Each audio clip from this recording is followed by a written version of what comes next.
Eu gostaria, então, primeiramente, é claro, agradecer a organização deste seminário, que ontem homenageou a Marisa Peirano e hoje a mim,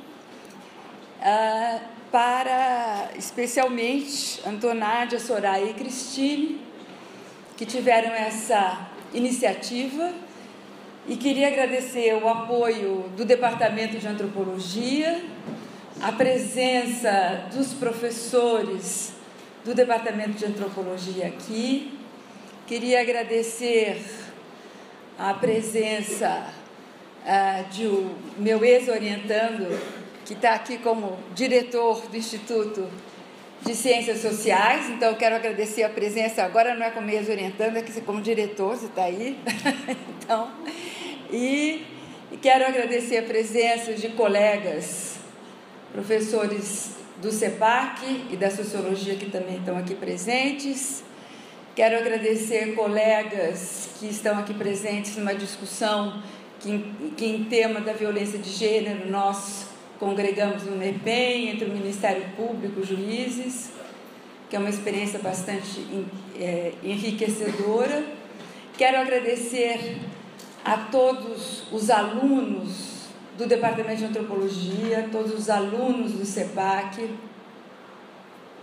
aos alunos que foram nas minhas classes, nas minhas aulas, e especialmente aos meus ex-orientandos que aqui estão e especialmente aos orientandos que se dispuseram a falar, que é a Carmela, Ana Lúcia e Carlos. Então, como disse Marisa ontem, essa é um momento emocionante. O convite foi generoso conosco e comigo hoje aqui. E eu vou começar, então, falando... A tarefa não é pequena. Eu achei, assim, Marisa tranquila, e eu pensei assim, eu não estou tranquila.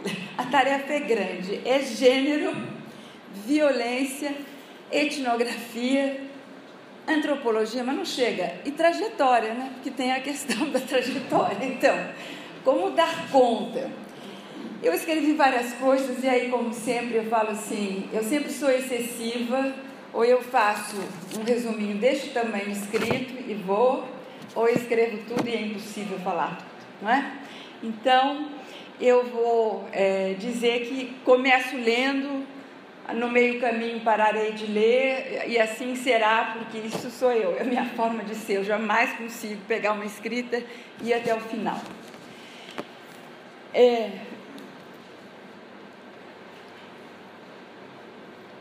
Gênero, violência e etnografia na minha trajetória é, então, o meu tema de reflexão e fala aqui neste seminário. Melhor dizendo, estarei refletindo com vocês de como gênero, violência e etnografia participam na minha caminhada. Termo que escolho acolhendo a crítica de Bourdieu ao uso sociológico que ele considera mau uso do termo trajetória, para validar estudos de histórias de vida. Então, a trajetória vem um dia Bourdieu escreveu e um dia ficou preso. A questão da trajetória nas histórias de vida, porque é uma metáfora, a metáfora de uma trajetória que vai de um ponto de chegada a um alvo, que pode ser retilíneo, curvilíneo, parabólico, o que for, mas que tem uma caminhada dirigida de um objeto e que veio da física. E aí eu pensei, qual o efeito dessa palavra quando a gente pensa em trajetória?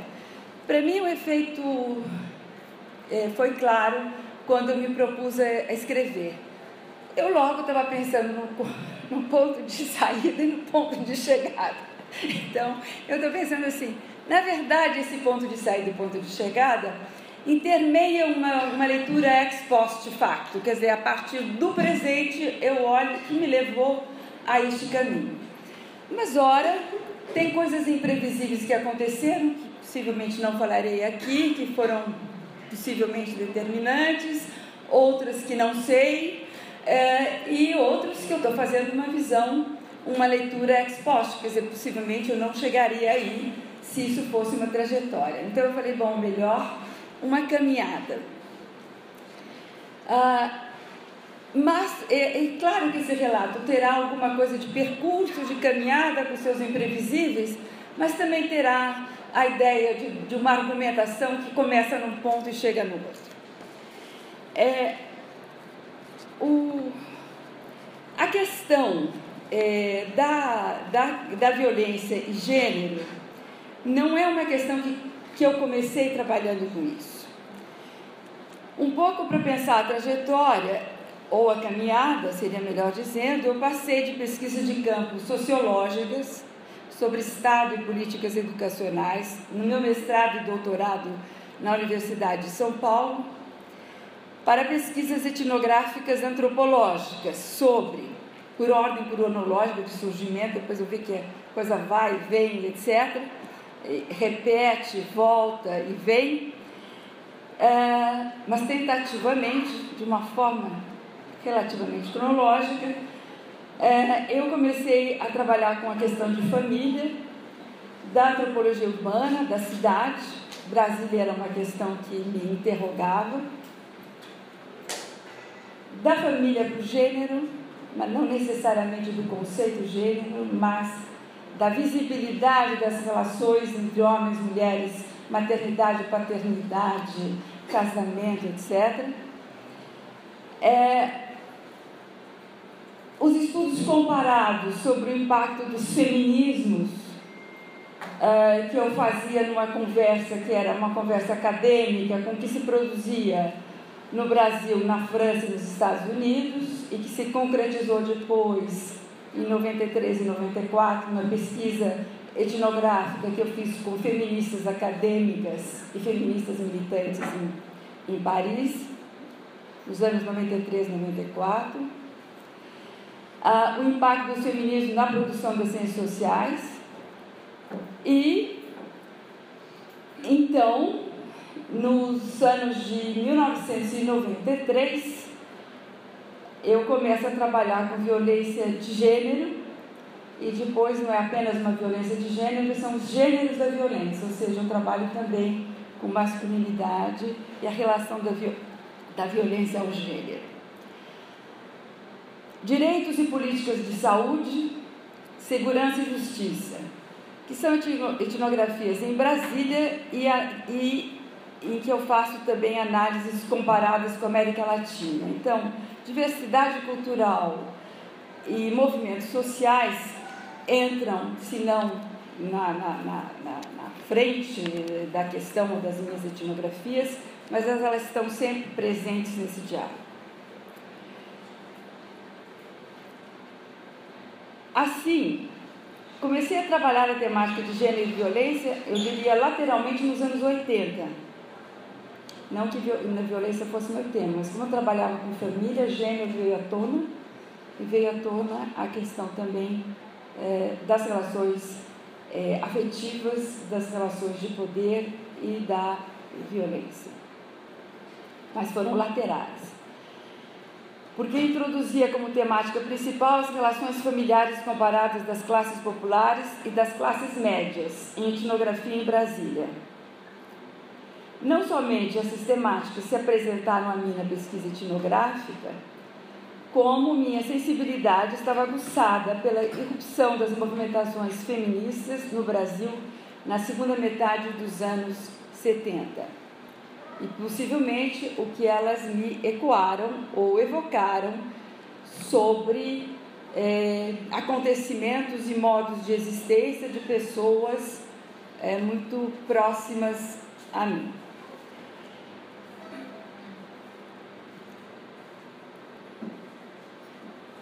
Minha graduação foi nas Ciências Sociais da USP. Aí eu me lembro, tenho que fazer uma comparação, que com certeza Marisa e eu somos da mesma geração, garanto, viu, Marisa? A história do aprendizado é similar, né? Minha graduação foi nas Ciências Sociais na USP. Fui aluna de Florestan Fernandes, Luiz Pereira, Gabriel Com, João Batista e Eunice Dura.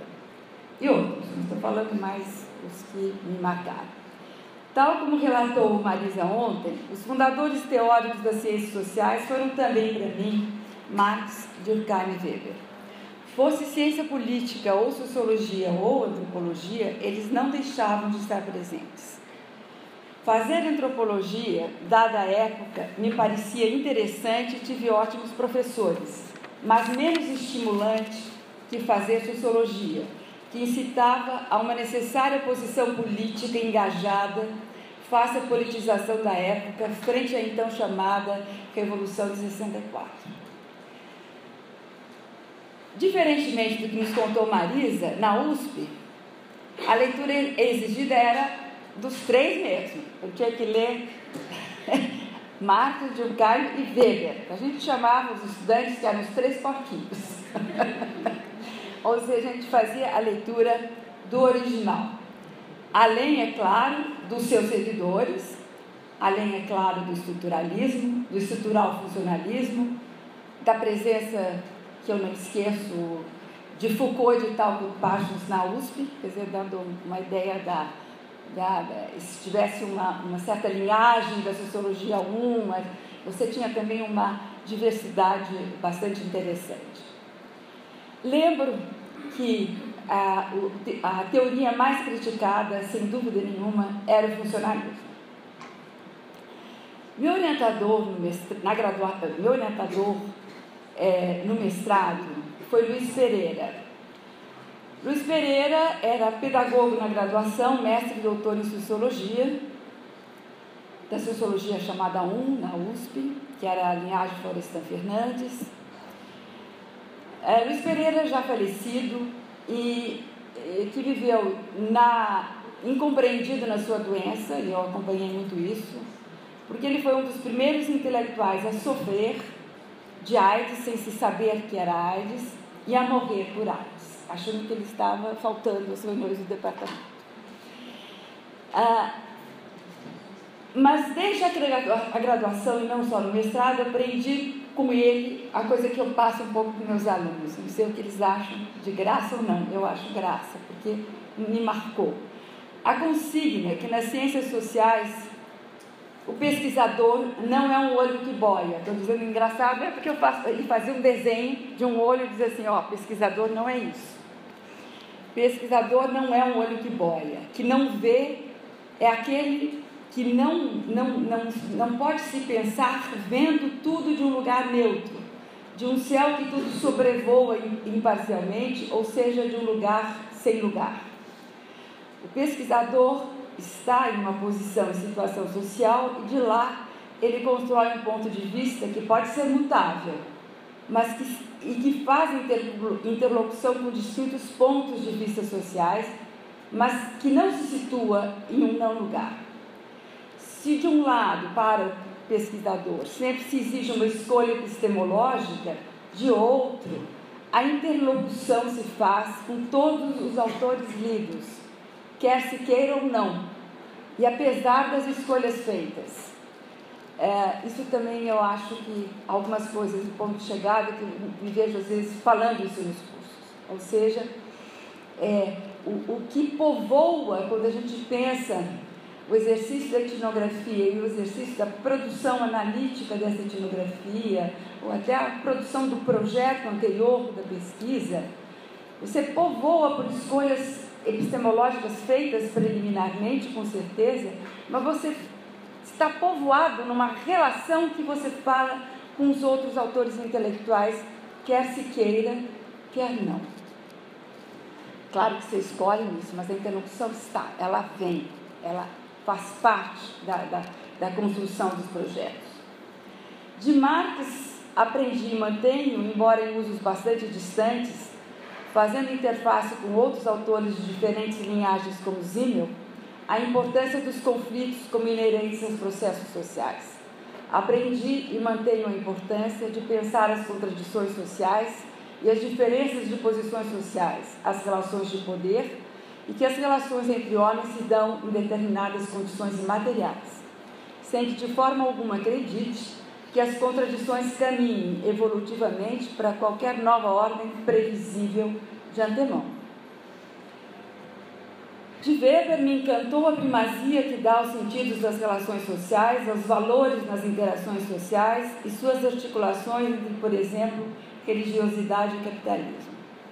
Com diferente argumentação, aprendi com ele que não há neutralidade, a não ser na metodologia que se segue, que pode ser revisada e acompanhada por qualquer outro cientista, mas jamais a neutralidade axiológica em relação a valores. Sem relação a valores, não se faz produção de conhecimento social.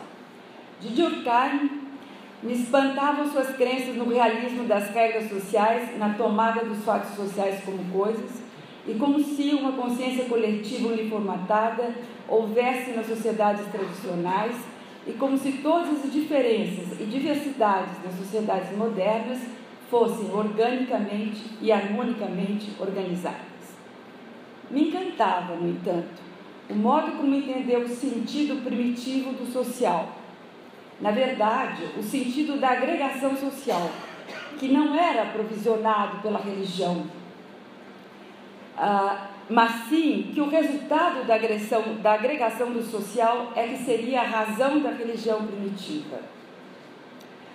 Se eu pudesse dizer se Marx enfatizava as relações de poder e Weber as relações de sentido, Durkheim buscava a questão de como se agrega, como se estabelecem os vínculos sociais. Só que muito mais do que Durkheim, eu gostei foi de Mauss, porque Mauss, para mim, é o que preferia o sobrinho, sempre preferi o sobrinho ao tio, porque o Mauss me dava a dinâmica das relações sociais, a dinâmica dos processos sociais, a dinâmica da reciprocidade, a dinâmica da hierarquia e o estabelecimento daquilo que, como eu sempre fui um pouco interdisciplinar, sempre andei pela filosofia, pela psicanálise, a questão dos vínculos era importante.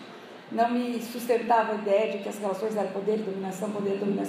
Sim, poder e dominação e agregação social e estabelecimento de vínculos. Então, nessa questão, a questão me veio muito forte através da linhagem de Durkheim, mas não diretamente por ele.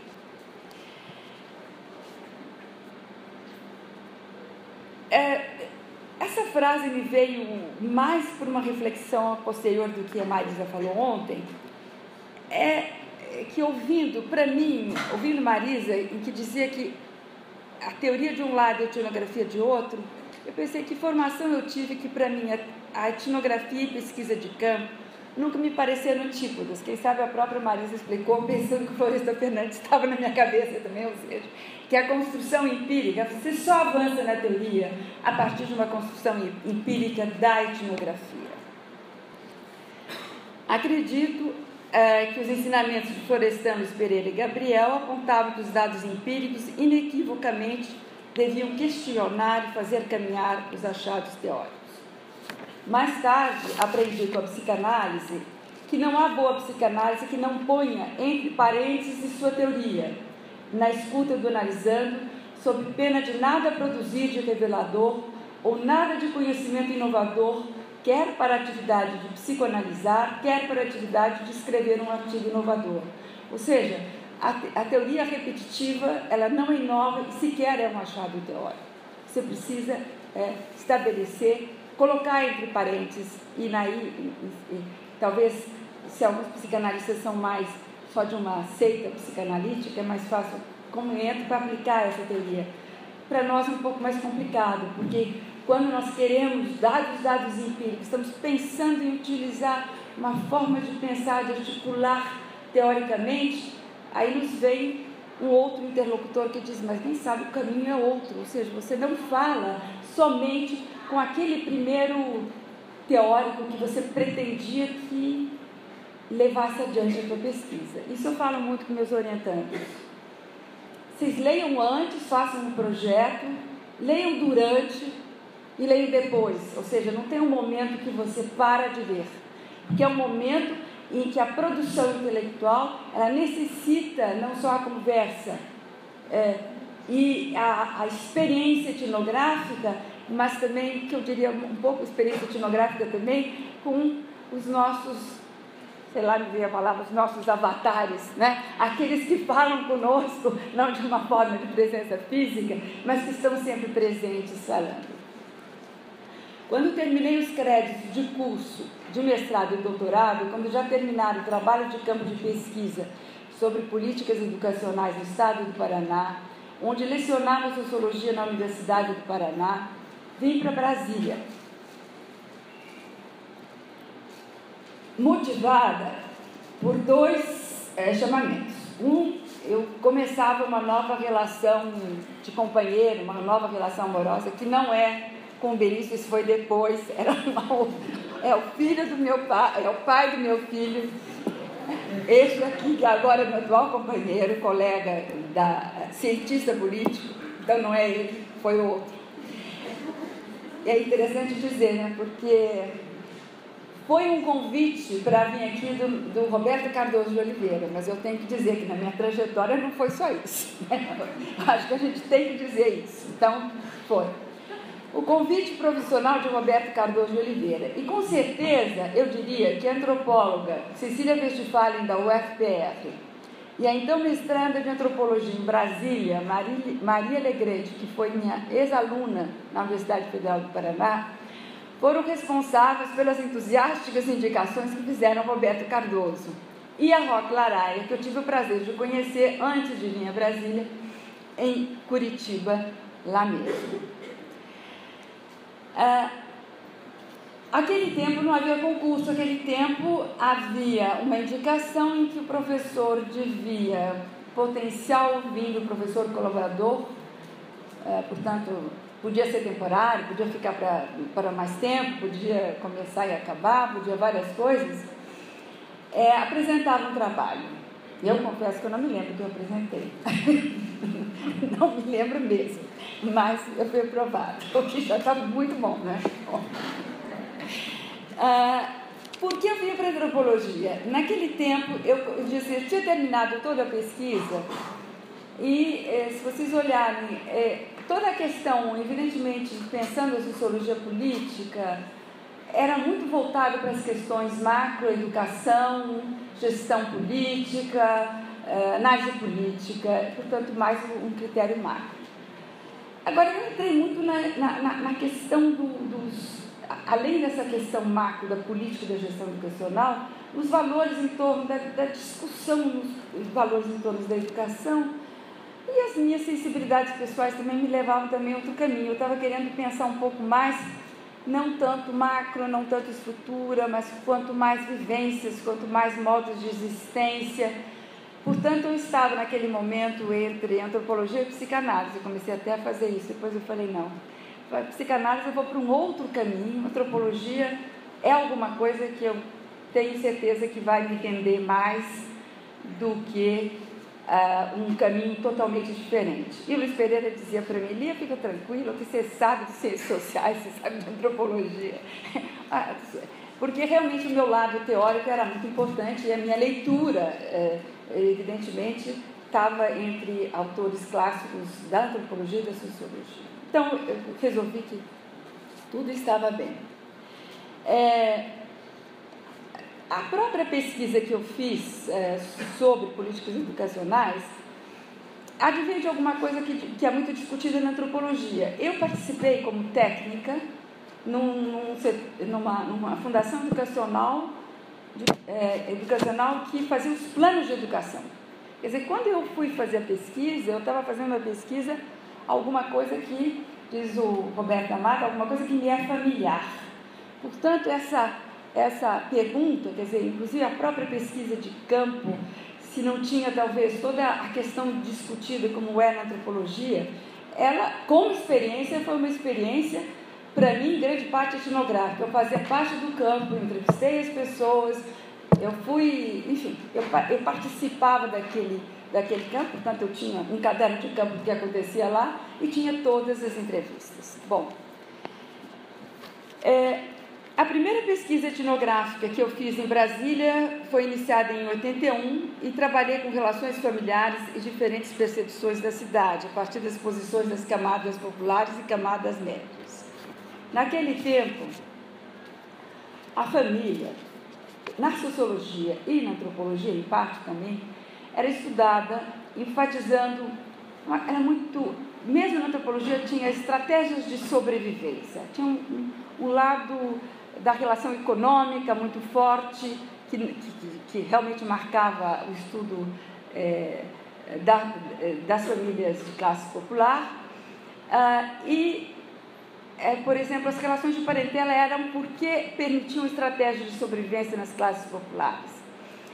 E nas classes médias era muita discussão da parentela como família, como sangue, como valor, ou então uma divisão entre classes populares tradicionais e classes médias individualistas. Bom, aí começa uma das coisas que eu acho que eu mantenho um pouco, talvez seja obsessão, não sei. A minha primeira pergunta era: será que o individualismo se divide assim? Classe média individualista, classe popular, noções tradicionais? Essa foi a minha primeira pergunta. Evidentemente, eu estava engasgada pela ideia da tradição e da modernidade. Naquele momento, não me satisfazia nem os estudos da sociologia do desenvolvimento sobre tradição e modernidade, nem também o modo pelo qual a tradição, às vezes, era vista dentro da antropologia, no sentido que a mim me parecia, neste lugar de onde eu vinha, será que a tradição é inerte? Aí me lembro da trajetória. A trajetória vai no movimento, a tradição é inerte. Será que isso não é uma metáfora da física? Então, eu me lembro que desde o começo, a questão me veio que a tradição, nessas primeiras reflexões, depois eu fui mais adiante, que essa primeira reflexão, essa tradição, era alguma coisa que sim, que vinha de longa duração, em parte não era uma questão da inércia que se repetia, mas que a história de longa duração trazia uma memória continuada que se transformava e que se reproduzia. E que, portanto, nessa tradição de longa duração, que tem uma certa noção certa, a ideia de inércia, mas não é inércia física, é uma reprodução de uma história de longa duração que se mantém pela vontade dos sujeitos sociais. E que e aí mais tarde, não aqui eu não penso nisso, mas mais tarde eu vou ver quanto essa memória, quando eu trabalho com violência, eu vou ver quanto essa memória de longa duração, ela está inscrita em regras normais do Código Civil, do Código Penal, quer dizer, portanto, que vem das ordenações filipinas, portanto, ou seja, os modos familiares, daquele primeiro estudo, do que era a família, o que eram as relações familiares, elas me traziam, embora não tão claramente como vou ver depois, quando eu faço pesquisa diretamente sobre violência, em que eu vou encontrar que a memória oral parecia a repetição daquilo que eu via escrito nas ordenações filipinas, ou no Código Civil de 16, que dizia: as mulheres devem obedecer aos homens naquilo que for justo e honesto. Quem vai dizer o que é justo e honesto? Ou, meu marido não me deixa trabalhar. Eu falei, não me deixa trabalhar. Não, como? Não é? Então, essa questão da impregnação, evidentemente,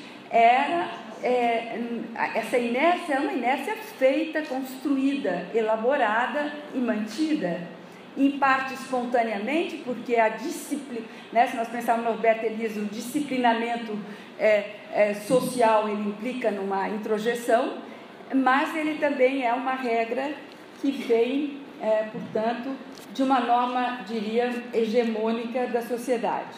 Mas ali eu não cheguei à violência, mas ali eu peguei um termo, família, honra e individualismo, acho que é um artigo que eu escrevo no Anuário Antropológico de 85, que marca a questão da ideia da honra, que depois é alguma coisa que começa assim e constitui aos poucos, no decorrer das etnografias, a questão do conceito do código relacional da honra, que é um código relacional da honra que, para quem estuda, digamos assim, questões de gênero, é altamente importante, porque ele estabelece relações vinculares simbólicas e de poder entre homens, mulheres, filhos, irmãos, pais, etc, etc. Ou seja, há um estabelecimento, há um compartilhamento de valores no código relacional da honra. Só que, imediatamente, se eu estou estudando com homens, mulheres, etc., o código relacional da honra é alguma coisa compartilhada, é uma questão cultural? É uma questão cultural.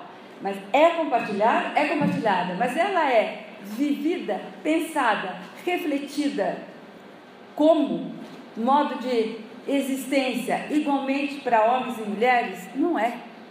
Evidentemente que não é. Então, essa é uma também temática que eu acho que vai muito além, que é uma das questões que eu queria dizer, que vai muito além da questão de gênero, que pode, do meu ponto de vista, fazer pensar, pelo menos, não fazer uma leitura muito ao pé da letra dos nossos clássicos, porque os nossos clássicos, muitos deles estavam querendo constituir o social, como é o caso do Junkai, através de uma consciência coletiva, através de uma cultura que importava mais apontar a diversidade do que as suas diferenças internas. Então, é claro que aqui tem um olhar que não é só da antropologia nem só da sociologia, mas compartilhamento de valores, é uma questão cultural, mas não é uma cultura uniformatada, né? Então, é um lugar em que, porque os homens diziam assim, mulher honesta é uma mulher, não é a que trabalha, mulher perdida, todo mundo já sabe esses conceitos, mas o que eu achei mais interessante é que ela me dizia, na pesquisa, na etnografia de campo, ela me dizia o seguinte, olha, meu pai foi considerado um homem desonrado. Eu falei, quando? Pensei que vinha alguma coisa do lugar da mulher, não vinha. Bebeu muito, virou um trapo, ninguém mais nem olhava para ele. Parou de beber, ele voltou a ser honrado. E eu falei, e aí? Mas a minha irmã é tudo diferente. Eu falei, o que aconteceu com a sua irmã? Minha irmã traiu seu marido, saiu com outro, se tornou uma mulher desonrada, perdida. E eu falei, o que aconteceu com seu irmão de estar? Foi embora de Brasília, saiu, não pode ficar aqui. E eu falei, mas por que você acha? Mulher não recupera a honra. Então, a palavra honra, eu me lembro de uma discussão no seminário com Gilberto Velho e com a Eunice Dura, mas ninguém usa honra. Eu falei, usa. Usa, não é só a honra que se usa, assim, como se fosse o Código Relacional da honra lá na frente, a gente, como acadêmico, bota a questão na frente. Mas tem várias outras formas que evocam a honra, e às vezes a palavra honra aparece muitas vezes.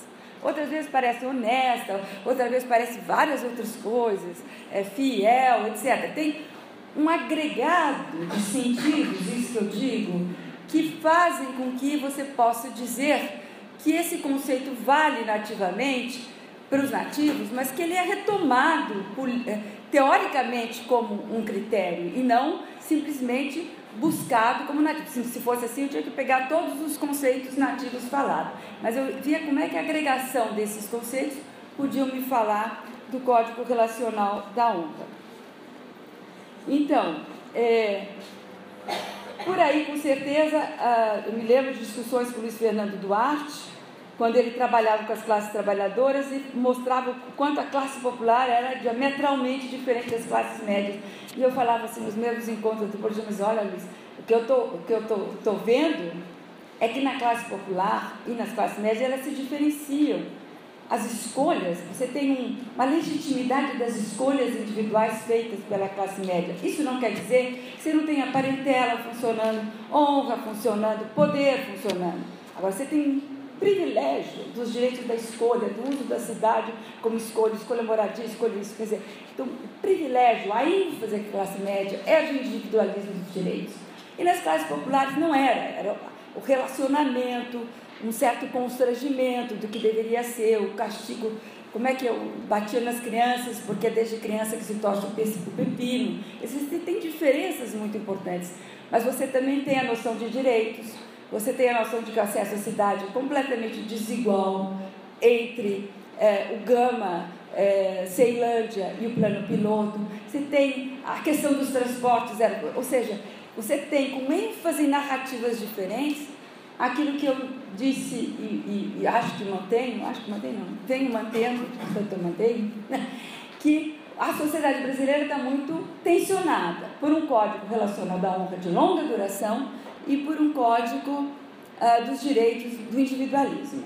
E, mais tarde, eu ainda falo de que nós estamos também divididos, inscritos, digamos assim, a partir da minha etnografia, numa terceira temporalidade, que é o individualismo não pensado como individualismo de direitos, mas o individualismo que é eu diria assim, voltado ao hedonismo, à exibição e à performance. O que me ficou muito claro quando a violência que eu vi em pesquisa etnográfica que fiz com estudantes orientandos meus, aliás, fazendo um intervalo, um parênteses, fora a pesquisa que eu... Não, nem essa. Primeira pesquisa sobre família, no Gama eu fiz sozinha, no entanto, na classe média eu fiz junto com uma orientanda minha, Tênis Magalhães. Posteriormente, as pesquisas que eu participei sobre homens jovens em situações de medidas de semi-liberdade, junto ao sistema de saúde, programas de jovens, que eu fui pegar então esses jovens que transitavam, que eu chamei de jovens errantes, transitavam em pequenos trabalhos, roubos, gangues, e a ideia do exibicionismo, do hedonismo, de chamar os outros da família que não circulavam de alguma forma, né, nas fronteiras entre o legal e o ilegal, era chamar de otários. Quer dizer, então havia uma terceira temporalidade, que é esse individualismo quase do espetáculo, que tem outros autores, o Debord que fala, você tem o Birman, você tem antropólogos, psicanalistas, sociólogos, que falam exatamente de um individualismo, não é, que é muito mais uma percepção individual e quase que uma fantasia sobre o indivíduo, muito afastado da ideia do indivíduo de direitos. Bom, então isso tudo me vem pela etnografia. Quer dizer, eu acho que, do meu ponto de vista, uma discussão teórica sobre o sujeito autônomo da sua vontade, que o Dumont tanto colocou, ela só é possível na medida em que você tem uma etnografia, que você pode, de alguma forma, avançar e ver os percalços, e muito pouco através... eu fiz isso muito pouco através de uma exclusiva leitura dos autores, embora eu tenha sempre feito, ou seja, os pesquisados foram tanto os âmbitos etnográficos como os pesquisados e interlocutores foram os acadêmicos. Eu acho que isso, com certeza, também não deixa de ser uma pesquisa etnográfica.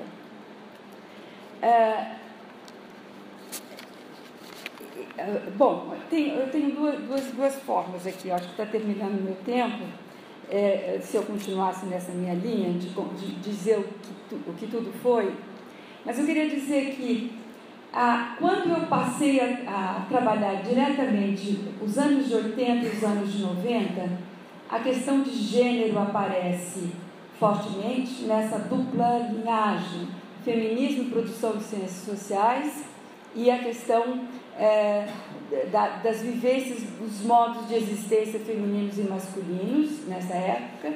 Nessa época eu também estive em Guatemala, Equador, Bolívia, então eu faço um certo entrada entre movimentos sociais, a questão da diversidade cultural e a questão dos direitos das mulheres versus direitos à diversidade cultural. Aí eu começo, retomo isso mais tarde, até mas ter estado etnográfico, por exemplo, eu faço um trabalho sobre a Rigoberta Menchú,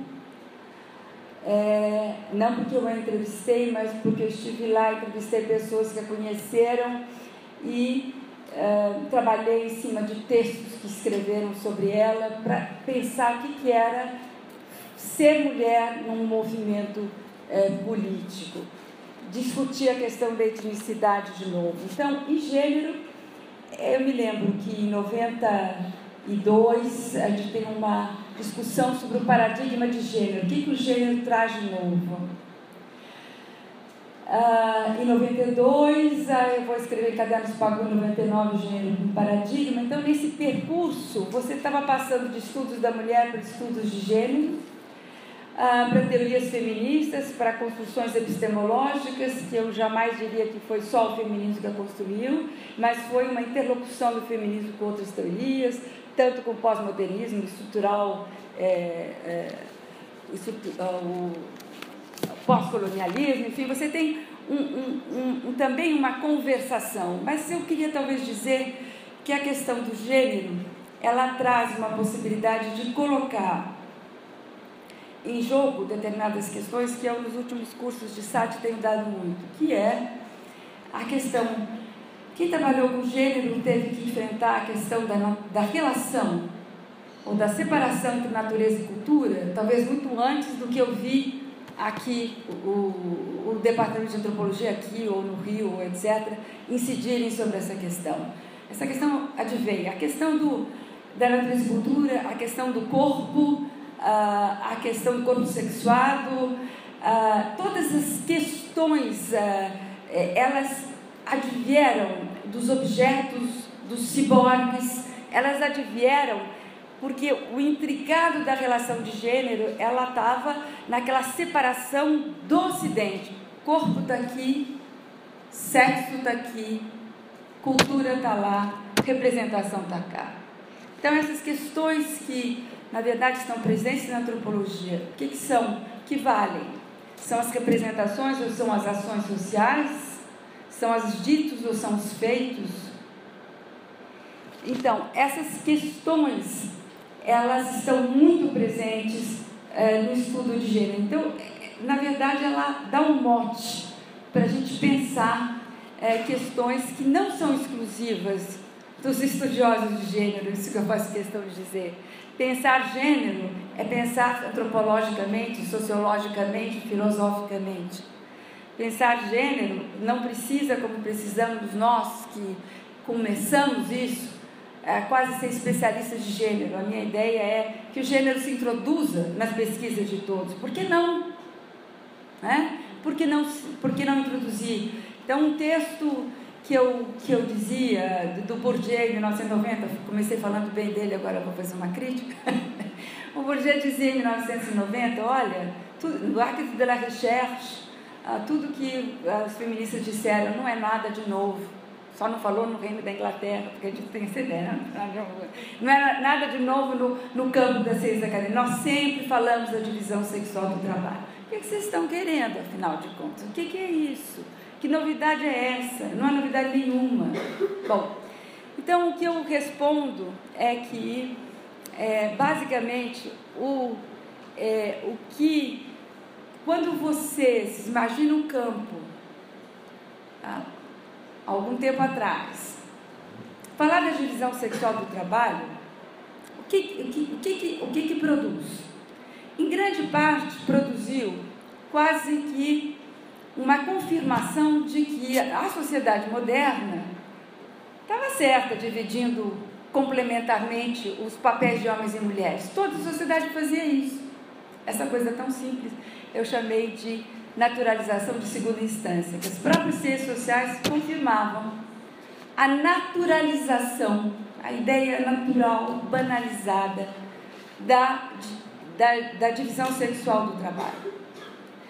E que o Bourdieu, por mais que tenha escrito também, que ele assinava embaixo, embora achasse que as feministas não trouxessem de novo, nada de novo, ele assinava embaixo que havia dominação masculina. Só que essa dominação masculina, à la Bourdieu, do meu ponto de vista, ela vai fazer alguma coisa que as minhas etnografias dizem não é assim. A dominação vem como um construto. Os homens dominam, as mulheres subordinam. Ou aceitamos a diversidade igual, a diversidade entre homens e mulheres. Tem o lado feminino e o lado masculino. Tem relações de poder, mas elas são naturalizadas. Mas elas são naturalizadas deste olhar que boia lá de longe. Porque se você olhar a naturalização da diversidade, da complementariedade, da dominação, elas jamais são as mesmas em contexto, em relação social, em ação social.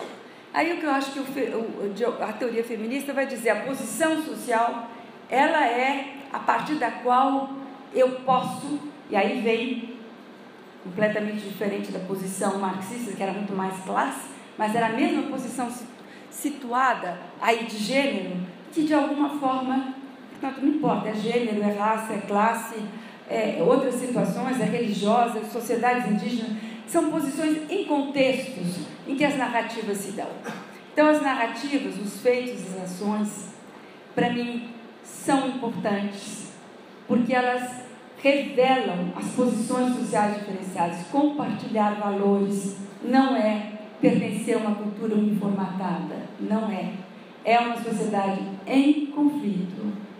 E as dimensões daquilo que é pensado e impensado, aquilo que é humilhação e não é humilhação, aquilo que é dominação, aquilo que vai e volta, aquilo que pode ser lido de diferentes formas, é alguma coisa que é fundamental para se pensar ou se repensar a noção de cultura. Então, algumas questões que eu queria dizer, que o tempo se esvai, eu já sabia que ia acontecer isso, talvez eu queira entrar um pouco, não tanto na minha trajetória,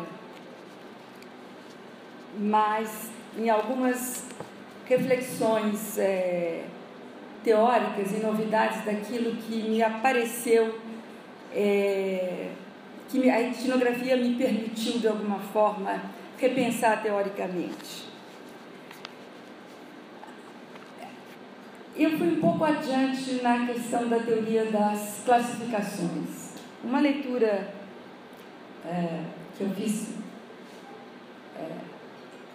alguns anos atrás, mas que não estava presente nos meus inícios, quando eu discuti essa questão da violência, é que as classificações, um texto que para mim foi muito esclarecedor, um texto do Deleuze sobre as classificações, e que ele faz pensar o modo pelo qual, em geral, a gente pensa as classificações, que vai muito de encontro ao que eu me perguntava. Ele diz assim: as classificações são classificações de essências de coisas que têm em comum, só que nós não operamos assim nas relações sociais. Nós operamos através de experiências subjetivas pelas quais o classimã, nós fazemos um processo de classificação que não tem em vista as coisas comuns. Então, quando uma mulher denuncia seu marido e aí desiste, a nossa leitura ocidental é sempre assim. Sua vontade qual é a vontade dela? Ela denunciou, ela desistiu, ela não tem autonomia de escolha, ela não sabe o que ela quer. Aí se discute, será que ela é vítima mesmo ou ela está aí? Então, a outra classificação que a gente opera também, vítima de um lado e não vítima do outro. Tudo que a minha etnografia dá é que as mulheres em situação de violência são vítimas e não vítimas. Eu me pergunto, é no campo acadêmico que a gente diz, não se pode falar de vítima. Mas quem diz que vítima não é vítima? Se nós pensarmos alguma coisa que as vítimas, pessoas são vitimadas em determinadas situações, é que naquelas situações elas são vitimadas. Isso não é o contrário, nem antípoda de uma mulher sem autonomia. Então, toda a ideia de que nós não podemos vitimizar é porque nós agregamos uma classificação binária. Quem é vítima não tem poder, quem tem poder não é vítima. Então, esta questão é uma questão absolutamente, para mim, premente para se pensar as ciências sociais, porque nós podemos ser contraditoriamente vítimas e poderosas, ou com poucos poderes, pouco vítimas, muito vítimas, nada vítimas.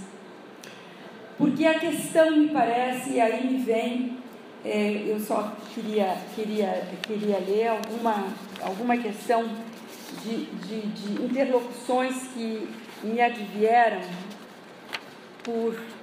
mais por imprevistos do que se eu esperasse.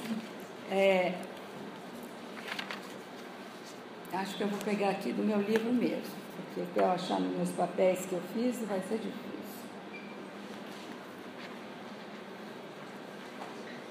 Dizia a Marisa que a gente aprende com todos, dando aula, orientando, pesquisando, e aprende com os orientandos também. Então, eu tinha uma leitura muito pouca de Ingold.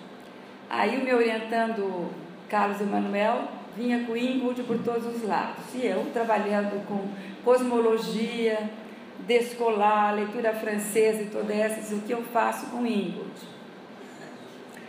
Aí eu resolvi fazer alguma coisa. Eu falei, não, eu vou ver. Eu vou mostrar as dificuldades que eu tenho com o Ingold para o Carlos, e vou ver o que eu posso fazer do Ingold. Alguém pode chamar isso de ecletismo. Para mim não é ecletismo, porque você vai conseguir fazer uma interface. O que ele me serve, o Ingold? Ele me serve, ele começa a dizer, veja como é provocativo para quem vem de uma leitura em que a questão cultural é importante, a questão cosmológica é importante, a questão da representação é importante. Só que nunca para mim foram as representações e as narrativas. Sempre foram as relações em contexto, as relações de poder, as relações afetivas. Então já tinham uma facilidade, digamos, de pensar isso. Bateson também, sempre eu gostei de Bateson, no sentido de pensar em complicar as relações sociais, inclusive as relações rituais, as relações de existência, através de uma ideia do duplo vínculo, ou seja, de não fazer classificações binárias, que procuram a essência de coisas, quando na verdade as nossas classificações são como um dicionário chinês. Na hora que a gente classifica, quando a mulher vai decidir ou não, ela pensa nas coisas mais diferentes. Ela não está dizendo eu quero a violência ou não quero a violência. Ela está escolhendo entre coisas mais diferentes nos momentos mais diferentes. E ela classifica o que ela vai fazer. Por que hoje eu vou denunciar? Por que hoje eu vou desistir? Mas então, voltando. Ingold alerta para a tendência da antropologia britânica, americana e francesa, aí ele arrasa com tudo, apontando especialmente críticas a Lévi-Strauss, Durkheim, Douglas e Goethe. A de entenderem que são os padrões culturais ou a rede de significados simbólicos que permitiriam dar forma ao material da experiência e direção para os sentimentos e ações humanas. Goethe e Douglas tomam a cultura como se compreendesse um quadro de significados simbólicos comuns a uma comunidade e relativamente impermeáveis à passagem do tempo e das gerações.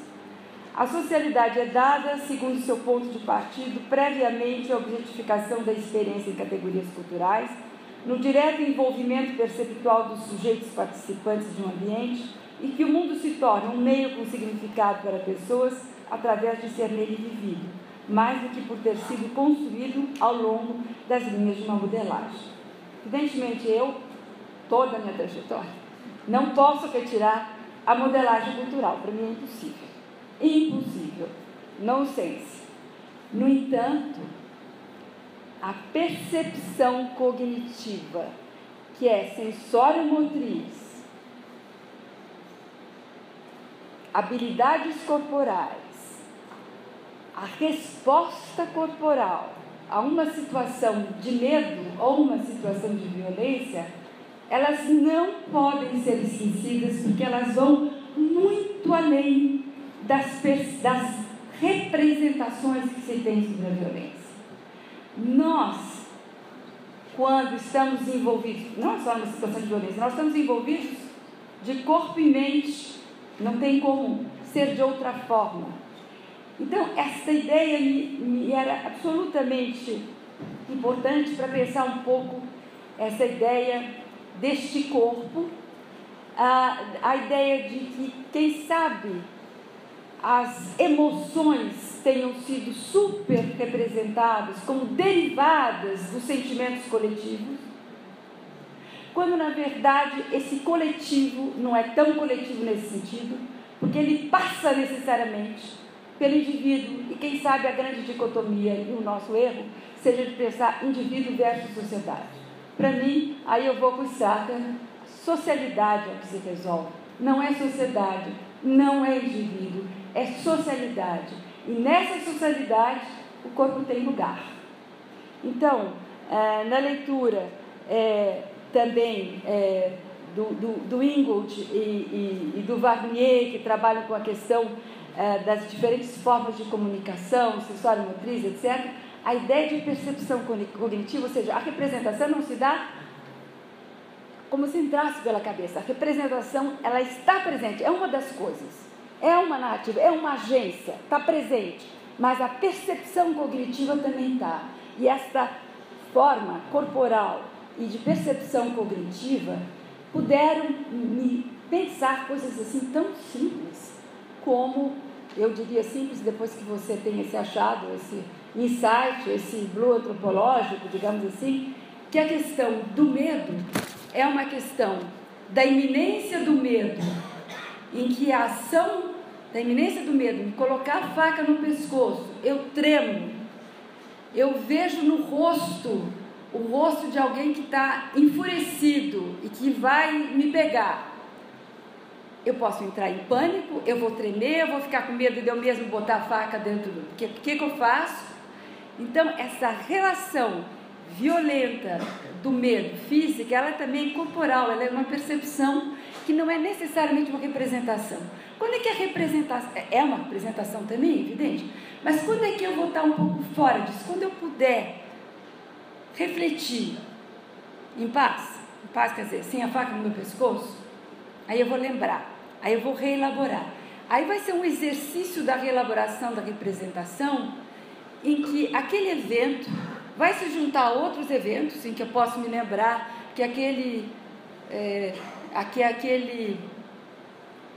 companheiro foi maravilhoso em relações sexuais, foi maravilhoso cuidando de mim. Terei outros eventos para refazer e reelaborar aquilo que eu quero dele. Ou vou pensar, vou perder meus filhos, vou fazer isso, isso nada quer dizer que não tenha havido um enorme medo que advém da percepção cognitiva sensorial, e para dizer que, digamos assim, aquilo que nós pensamos nos nossos sentimentos teria umas camadas, evidentemente aí é muito de uma certa entrada que eu faço na psicanálise, mas é uma entrada talvez em que a questão corporal é importante pensar que aquilo que eu faço com a minha mão, aquilo que eu sinto no corpo, não necessariamente é aquilo que eu falo, que eu penso, que eu reflito. As dimensões dos sentimentos individuais têm múltiplas dimensões.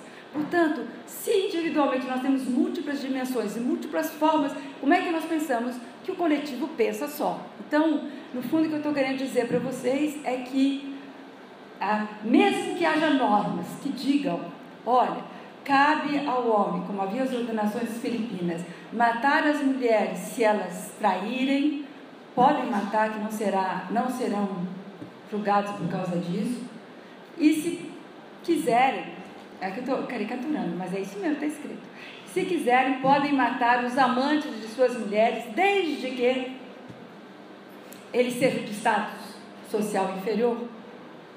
Então, se isto é posto como uma norma social, e se isto faz com que mulheres não traiam, que mulheres digam, não, eu estou culpada, minha mulher, eu sei, ele está com ciúmes, eu estou traindo, ele é feito louca, é evidente, né?